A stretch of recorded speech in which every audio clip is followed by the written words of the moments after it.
Hello, everyone, and welcome back to an episode of Punk Yeah podcast for Hairstylists. I'm your host and creator, Elizabeth Tyndall, and today I have with me Ashley.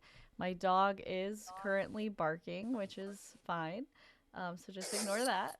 But Ashley, go ahead and introduce yourself for us. Hi, I'm Ashley Lottie. Excited to be here. And where do you currently work? I own a little studio inside of Salon Lofts in Maryland. Um, so like one of the salon suites that you can rent. I'm in a beautiful window. I love the windows. I feel I like do too. I worked in a window without a window, and I definitely love the window, but now I'm in a perfect suite in the back to where I can like look straight out and see the window, but my room's not hot. Oh. Yeah, that's my biggest thing is in the summer it's hot and in the winter it's cold. So finding like that balance has been Well, interesting. at our place, the shampoo bottles would like explode in the window because it was in such direct heat. Like it Oh, was wow. absolutely insane. Oh Um, no. Yeah, I have like a corner, so that's like where my I keep like my shampoos to shampoo, and then I have a wall that has all my retail, so it's like away from where the sun hits. yeah. And then Yeah. what do you specialize in behind the chair? I specialize in extensions and balayage. I like to do lived in color. That's super It's fun. fun. I Yeah. love the extensions too. That's Yeah. something that I just love to do behind the chair. So, today we are going to be talking about the do's and don'ts of salon etiquette. Yes.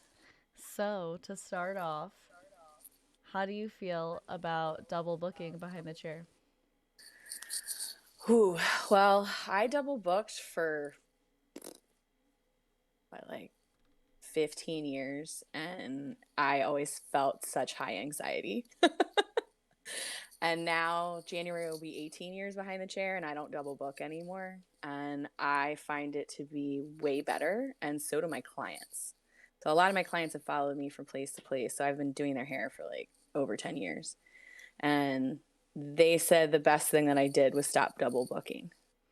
Like Yeah. they could relax and they didn't feel rushed or like having to hop from seat to seat. They could just sit and enjoy. Did you double book in your loft?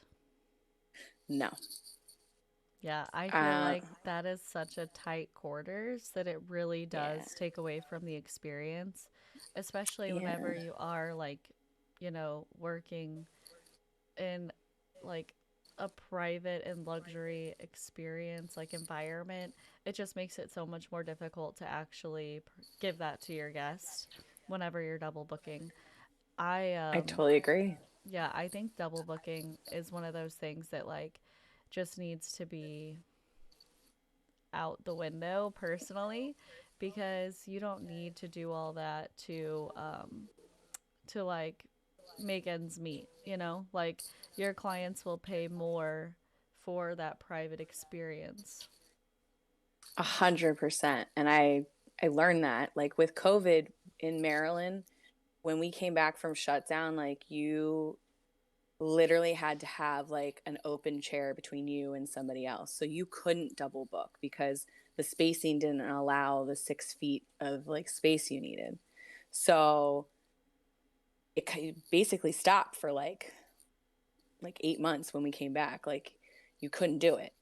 So I loved it and my clients started to love it and I didn't go back to double booking. And then when I left to open like my studio, like I kept it and I was like, this is not only just better for me, this is better for them. And like, it is all about the experience. So when you're constantly like booking people back to back to back and in between, like you lose that experience with your clients. And if you're trying to say you do these luxury things, like that totally makes it a horrible experience, not like a beautiful, relaxing one that you want to give them. Yeah. I think too that like double booking has kind of like made it to where people are always rushing. And that like creates so many mistakes in our industry, especially whenever it comes to doing hair color. You have that person who comes in, they've waited months for this appointment, and then all of a sudden you can't do it because you don't have enough time, and then like you don't have anywhere else to put them because you're so double booked and all of this stuff. I think it just kind of snowballs and it really impacts like our guest. And honestly, like this was kind of going into what else we're going to talk about is building that trust and loyalty with our guest. I think that it kind of like is like an ice pick, you know, like just chipping away at that trust and that loyalty. And then eventually you're going to lose that guest. 100%, because like they start to get overwhelmed. And the other thing is color has evolved so much now that it's not simple. People don't want simple things. Like a highlight's no longer simple. Like you're not gonna get what somebody wants It's by not putting just a 10 highlight. foils in. Yeah, it's not just a highlight anymore.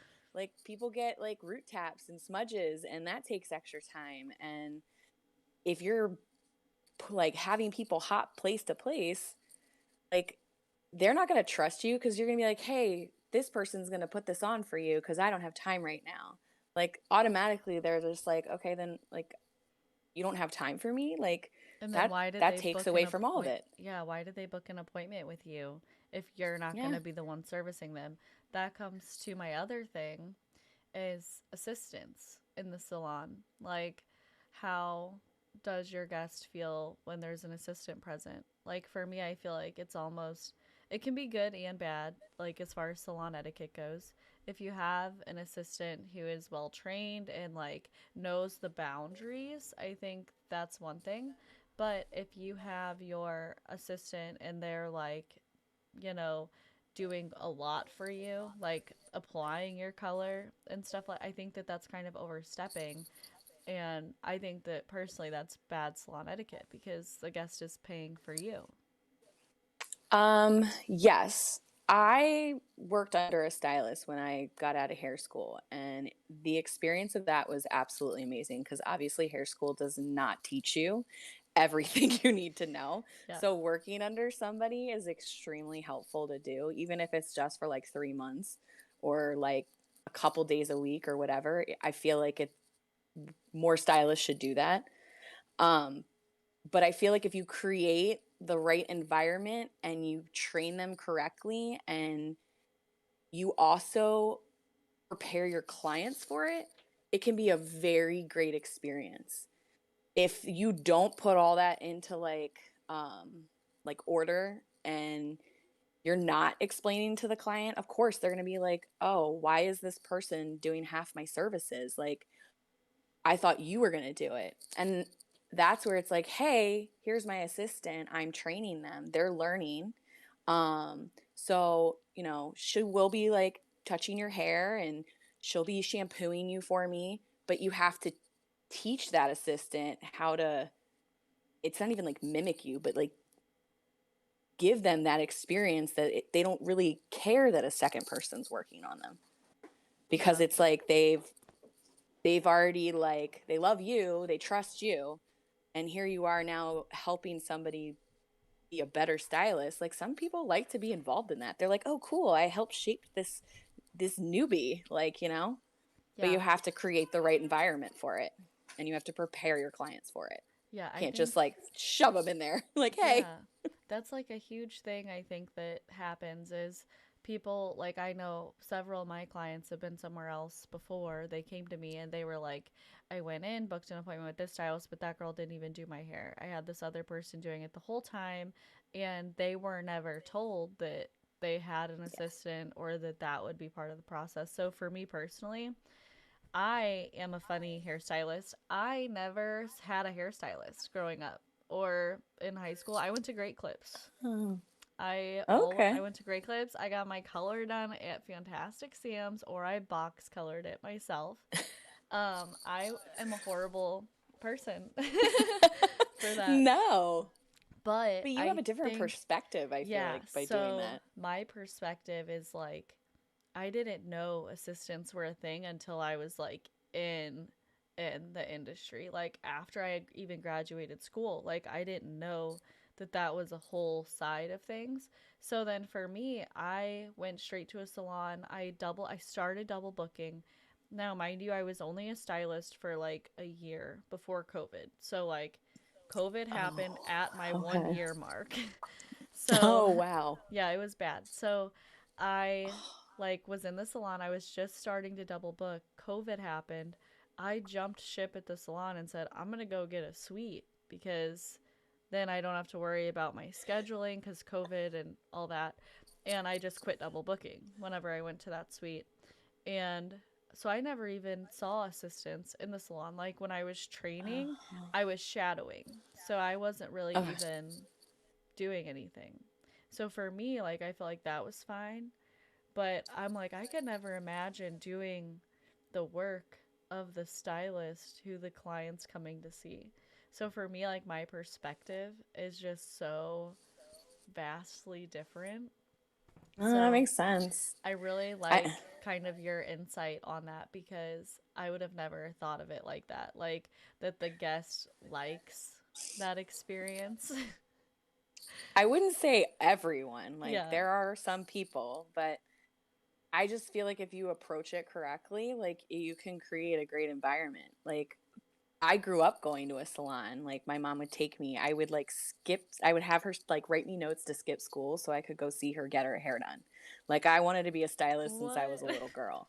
Yeah. And I like grew up in the salon. It was actually the first salon I ever worked at. Like one of the owners, like she was my first like mentor and I like asked her what hair school to go to. Like I was like I really want to do this. Like I left college to do hair because I always wanted this. And I remember that was my first job. Like I worked in hair school. Like I go to hair school, I get off and I go work at this salon.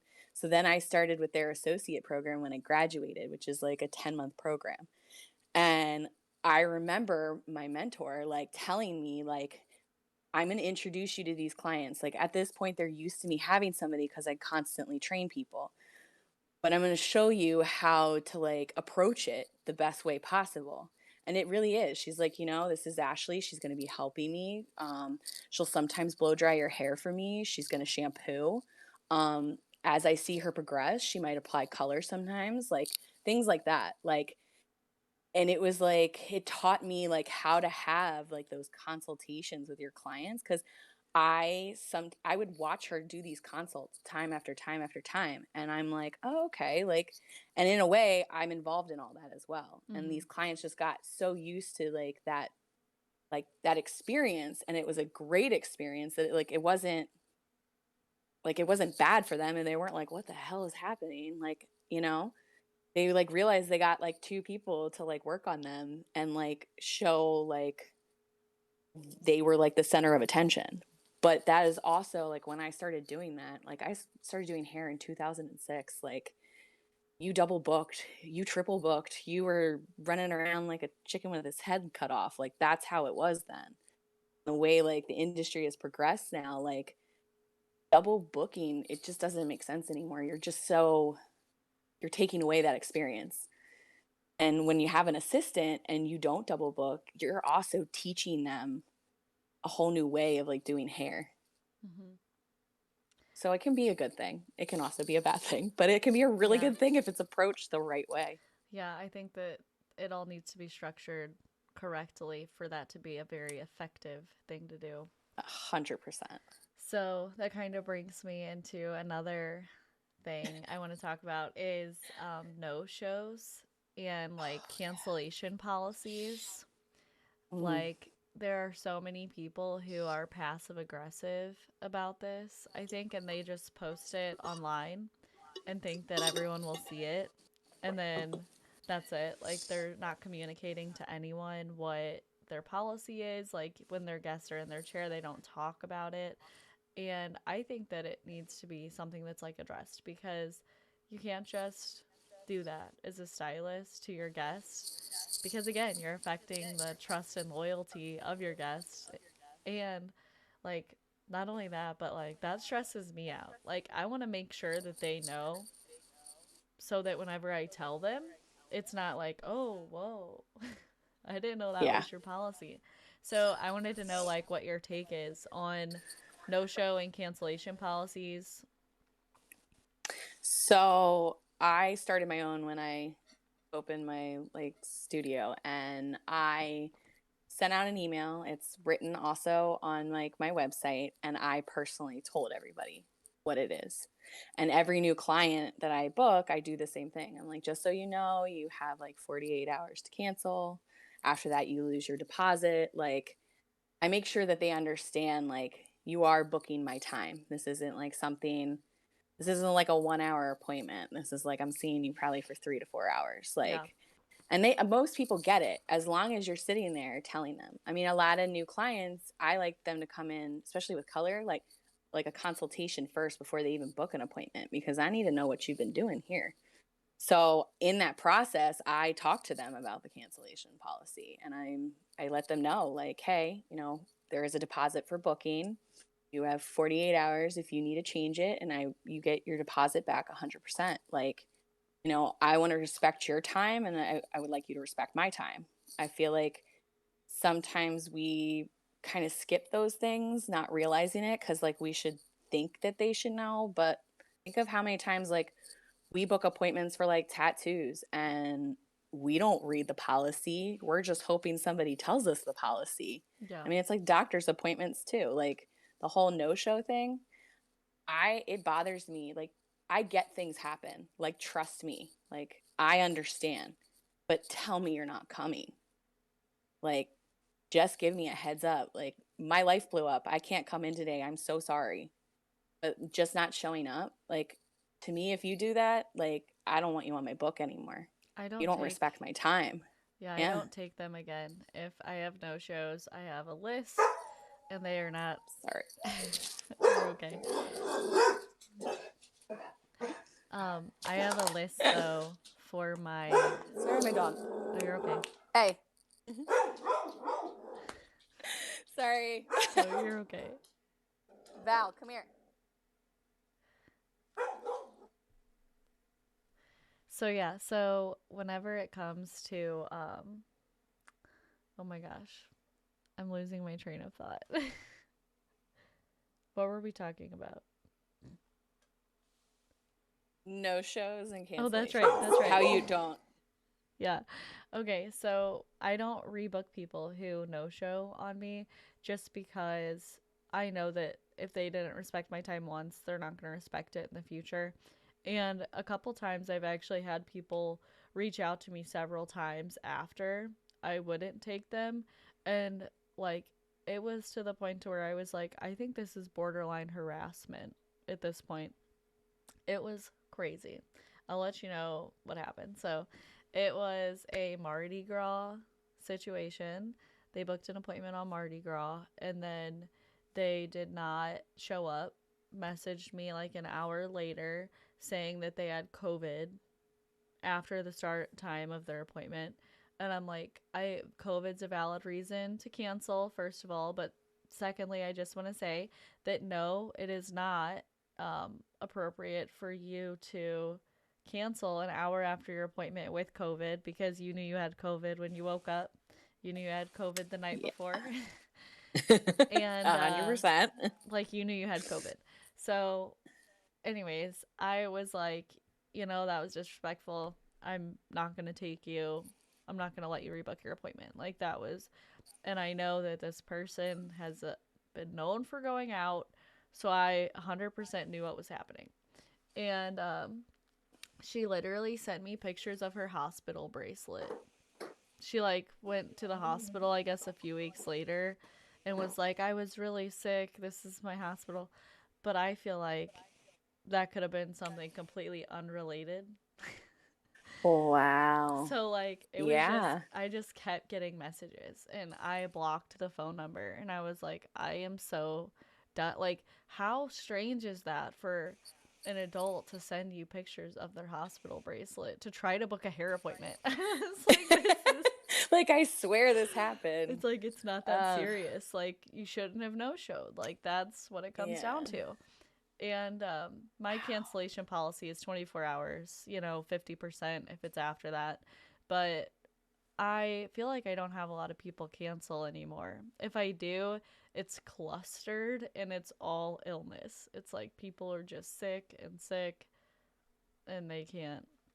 So, oh, hold on a second. I think you froze.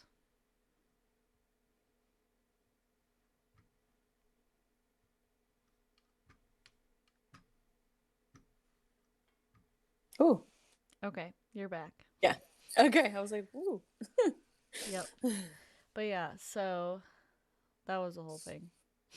Wow. Yeah. Um, that's intense. It was crazy.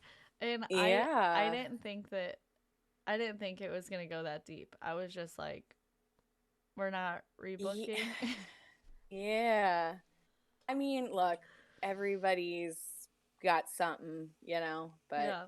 I feel like as human beings, we should respect each other's time. Yeah. Like, yeah. And I Um, think you need to relay that. I think you do need yeah. to tell them in person or with a text or phone call and at Yep. least let them know about your policies. And that happens too with price adjustments.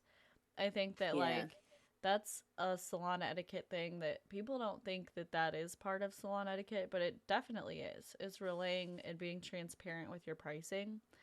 Yep. Because imagine being on the other side of that. Like for me, someone who went to Great Clips, if I walked in to get my haircut at this fancy salon thinking it's probably like $5 more, is like what I would have thought in my head in high school. And come to find out, that's not the case.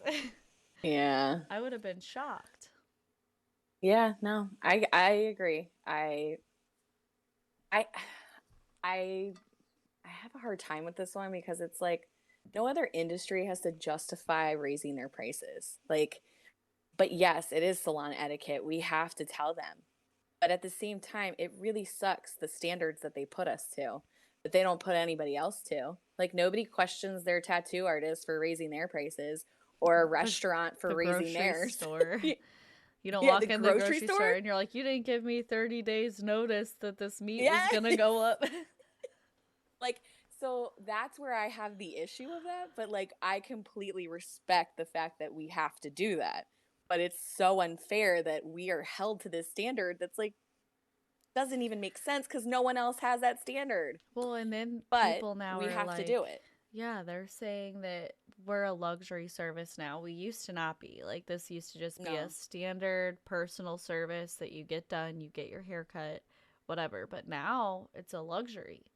And because it's Yeah. a luxury, they put us on this higher standard and this higher bar. But this with this luxury service, they don't want to pay for the luxury service, which Yeah. is kind of like a catch 22. But then again, tattoos are technically a luxury service. 100%. Like that should be on the same level. Nails. People are out here paying $50 for a full set. I love my nails. Like I'm trust like, me. it's me. But I'll pay it. Yeah. I'll pay it They're out cuz I love here. their work. So, like, paying $50 every 2 weeks for a full set, okay? If you're paying $50 every 2 weeks, that's $100 a month. You come to see me every 8 weeks, that's $200 you're paying your nail tech, but my $200 foils are too expensive. Yeah. And I'm like, you see where we're Yeah. like, I totally agree with you. I actually recently had a woman come into like the lofts and ask me like my pricing. And she was like, "Well, I have short hair." And I was like, "Well, that's not really like relevant. Like you're paying for like my expertise, like what like the knowledge I have, the education I've taken." I was like, I was like, "I'm also a brand educator for Kenra." Like that comes with all that. Like, yeah, so it has nothing to do with how short or long your hair is. I was like, I understand if I'm not the stylist for you, and that's okay. I'm not offended. I'm like, there are many other people in here you can go have consultations with, and they might be a better fit. But just understand that this is a craft that we have worked on for whether it's a couple months or years.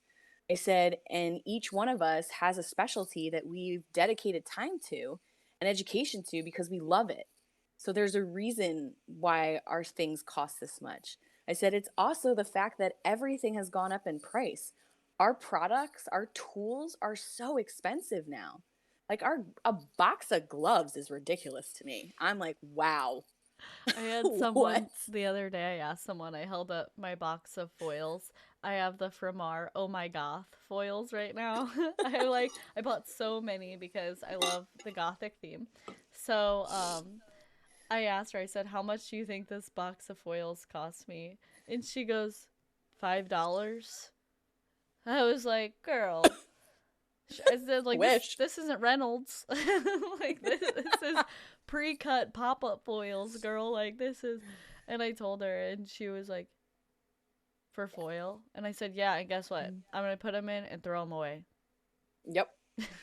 100%. Have I know my you? client was like, how much are the gloves? I said, if you walk it, because we have like a Sally's right next door. I was like, if you walk into Sally's, these box of gloves are like 15 into 20 bucks. I was like, and then when you go into our like stores, they're maybe a couple dollars more. It just depends. Like what area in Maryland you're in is like your cost of like stuff. It's very weird.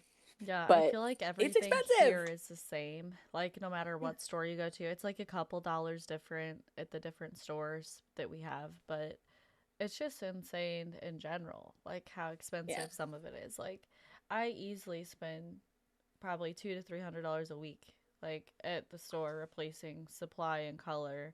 And people don't think that it's like that much of an overhead, but whenever you do a lot of color and extensions, like that adds up. Mm-hmm. It does. I will And say that. I have learned to salon like do the rent. whole like what I was gonna say, rent in general. Like I was just talking to a friend, like housing for rent has gone up in our like my area, like insanely. Where you're kind of like, okay, well, does it make sense to rent or own your house? And to be honest, it makes more sense to rent than own your house now. Like Yeah, because you don't have to pay for the maintenance. exactly, it's insane. And I feel like that's the same thing with like when we rent from somewhere, like I don't know about you, but like my rent includes like my electric, my water, Yeah. the internet, like all of that stuff, like the maintenance inside. So like in my head, it makes sense what my rent is, but it's still not cheap. I was at Salon Lofts, and with the rent increase, it would have been more than my mortgage on my house. So I had moved to a different building, and it's a little less, but not much, but it's a little bit less. And to me, I was like, can I justify? Because I work 2 days a week. Like in the salon, I do two Oh yeah, 12 yeah. hour days. So I was like, does it make sense for me to rent this space for 2 days a week? That's what, 8 days a Yeah. month? More than my house payment? Yeah. Yeah. I mean, I'm there 4 days a week, so it does make sense for me. Yeah, I But I just yeah. do the two 12 hours because I do so much other stuff that Oh I'm yeah. just not there. But I have the option to be there whenever. But for me, Mm-hmm. it's like I couldn't justify it. I was like, No, this I is don't blame you. so expensive. So yeah, No, it makes sense. Like, I get it for you only being there 2 days. Yeah, yeah, it's actually happening to my friend who's in the loft across from me. She's actually starting in January gonna like share my space. Like we're mm-hmm. like she'll be there in the afternoons because she's only 2 days a week in the afternoons. Yeah, So that actually helps my rent, but that also helps her not having to pay a huge rent for a place she's barely at. yeah. So I get it. Well, someone asked me, one of the owners before had asked me like, "Oh, are you open to sharing?" And I was like, I can't. I am not a sharer of anything. I cannot have someone touch my stuff. I will freak out. Well, she has her own stuff. She's like gonna have like her little Well, carry card thing, yeah, yeah. which I wouldn't care if she wanted to use my Even, stuff. Like obviously she would pay for it, but but it's like, like even and my I trust her. shampoo bowl, I've known her forever. I've known her even forever. even like someone using my shampoo bowl. Whenever I worked at the first salon I worked at, we had like originally, I want to say close to 20 stylists or something crazy. Oh wow. And we only had like 5 shampoo bowls. And these people would leave it so messy. And I was like, I can't, Yeah. I can't do it. No, So I I learned. remember working at a salon and not everybody cleaning up after themselves. It would drive me crazy. I like never wore white to work because they would leave color on the trays and I would end up with like color lines across my white shirts. Oh no. Okay, but Yeah. low key, that happened to me the other day at the shampoo bowl. You know, whenever you take a video and like you have the hair perfectly placed over the shampoo Yeah. bowl.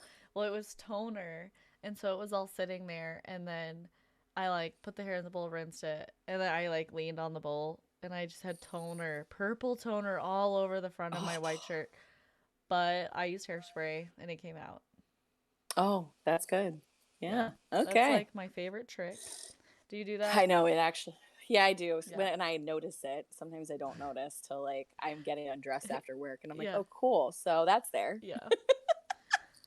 Yeah, that's always the best. Yeah. I know. There are clothes you wear to work and then there's clothes you wear like out in the real world. You know, Yeah. they don't coexist at all. And then okay, I have one more thing to talk Okay. about, and that's lunch breaks. Ah. Okay, do you schedule lunch breaks like when your client's processing, will you just eat really quick? Or do you leave that time to your guest and you schedule a separate lunch break with no guests in your room? Huh. I haven't quite found a balance with that yet. Like, cause some days, yeah, I will eat my lunch on my own, like watch a TV show on my phone for like 20 minutes, like for peace and quiet. And then there's some days like I am with a client like the entire time. And that's more of like I'm gonna take my bathroom break and eat a granola bar kind of day. Yeah. But I haven't actually scheduled a lunch yet. I don't know. I've never really somehow it balances out that like I find the time. There have been times where I have like eaten, but like I there is like that little break room that they make. Mm-hmm. So I like just go in there while they process cuz actually I have clients who work while they process. Like I have one client who's a doctor and she'll be on call, like phone calls, and I leave the room. Like I don't hear anything. I like go into that little break area that's like, you know, I'll take care of business stuff or have like my snack because she wants the room for peace and quiet and work. And I'm like, oh, okay, whatever. So like it Yeah. works out. So I don't really schedule a lunch. I do think some of us need to because otherwise we don't eat. I have to. I have Yeah. one, I always schedule a 1 hour lunch break every day. It's at 12:30, and usually I don't take it until almost 1. So it ends up being a 30-minute lunch break, which is appropriate. But I found that if I don't have that block on my schedule, like I will fill it and I will not eat ever. Because for me, like everything that I do behind the chair, I feel like it requires attention the entire time they're there. I don't really have a second while they're processing. And now, love them to death. I use the Kenra 10-minute color, Yeah. and now I really have zero processing time. So it's like I don't ever just get a second. So Well, for me it's like I have to have a lunch break scheduled, but also this is so different from being at Salon Lofts to the suite I'm in now. It's like I don't have a break room at the place I'm in now. So I would have to eat oh, in the in front room of them. or in my Mm. car. Oh, And I'm not doing that. mm. I No. got a new car and I'm not eating in it. Oh, I was just more of like if you know you gotta use your gas if it's cold out, and then it Oh, might that be too. too hot out. Yeah, that's what went through my head. Not getting stuff all over my car, which Oh, probably should have been in my I head. get I have my two kids and they literally get crumbs everywhere. And my son is already accustomed to not eating in my car. He's like, Oh, well, that's he good. goes, Cleo, we can't bring that in the car. And I'm like, yeah. So, Set the rules. but yeah, so for me too, like eating when my guest is processing isn't ideal anymore. Like at Salon Lofts, I could maybe do that, Yeah. like especially if I brought my lunch, but I am horrible about bringing my lunch as well. Oh, I'm really good at I'm that. I pack lunches. bad about I'm like that. a little old lady. I'm like, ooh, here, what am I having today? No, Yeah, no, I go and eat Chick-fil-A almost every single day of my life. I I'm can't. not Yeah, kidding. no. If I don't pack a lunch, I won't eat a lunch. because I don't always remember to like, and I don't always know what I want to eat is the other problem. If I'm eating out, I'm like never know what I want to eat. I So it's like always. very rare that I do that. And I mean, I'm in a shopping center that has all this great food, but like a lot of times I pack my own lunch and And I'm just like, I oh, I'm going to go heat this up. Excuse me. I will DoorDash food. I will order it when my clients have their toner on their head, and then it will be there as soon as I'm done styling their hair. That's very good timing. It is. I know all the times for everywhere that I eat. But I DoorDash rarely do that. is so expensive. It's a bad habit. Yeah. And I I won't think, pay for the Dash Pass because I keep telling myself I'm going to stop doing that, and then I don't. And then it's like I should have had the Dash Pass. It's yes. fine. It's fine. I, because it's so expensive, I like try to like not eat out all the time. So I think that's also why I pack lunches. And I'm like there for like Thursdays I'm there from 10 until like no, I'm there from like 12 until like 7. By the time I get home it's 8 p.m. So like I end up eating lunch and dinner there or Mm-hmm. just dinner all together.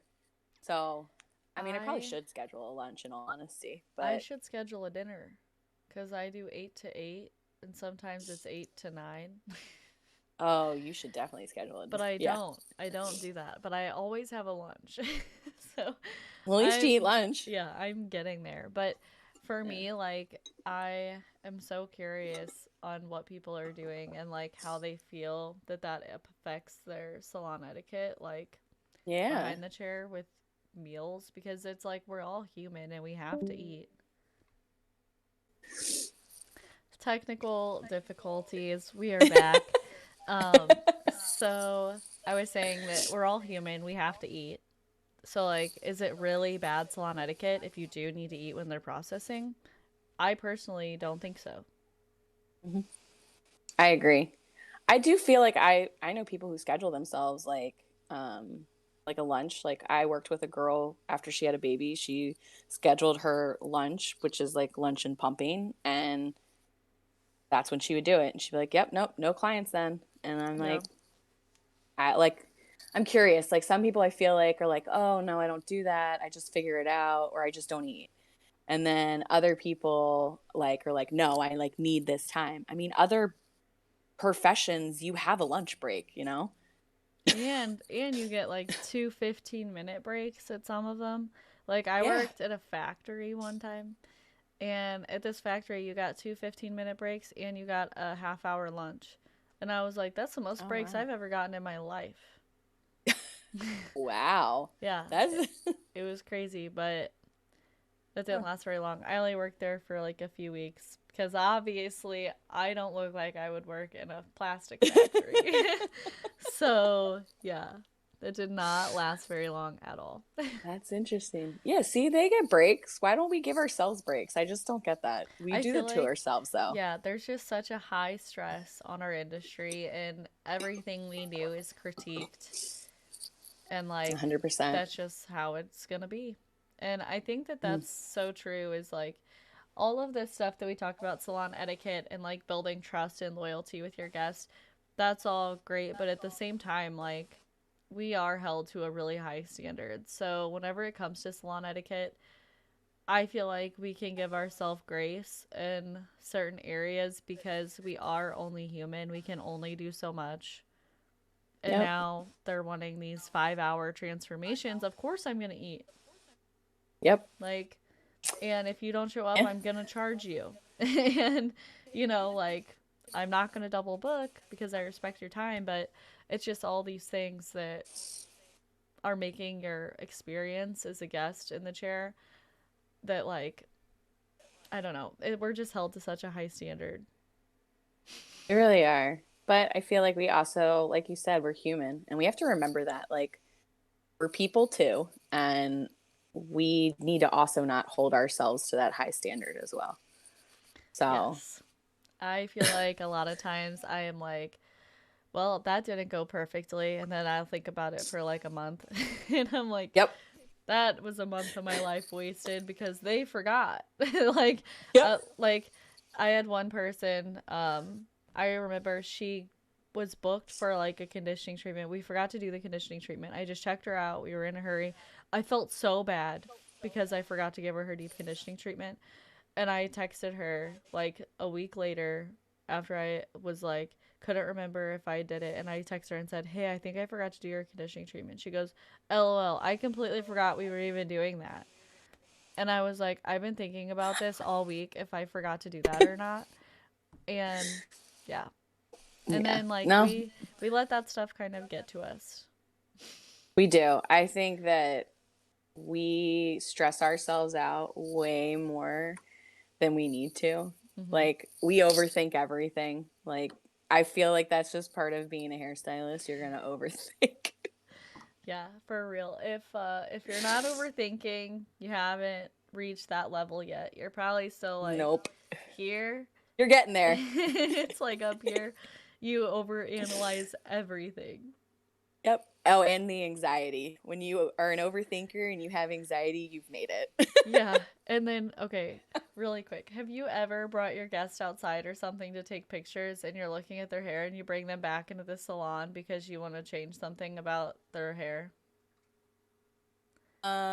Like the color or No, like the like the style? cut, the cutter Like the style. cut? Oh, I have absolutely done that. I'm like, oh, I probably need to take more weight out of that That's side. literally me all the time.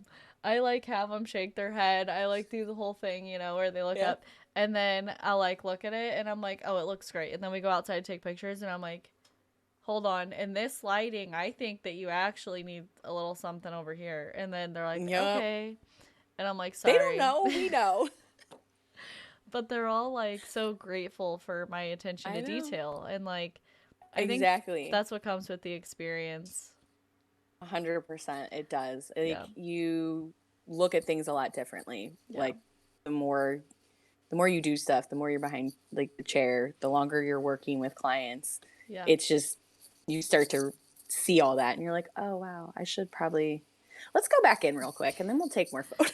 Well, not only that, you're also kind of like to that point to where when you're toning, you know you shouldn't stare at it.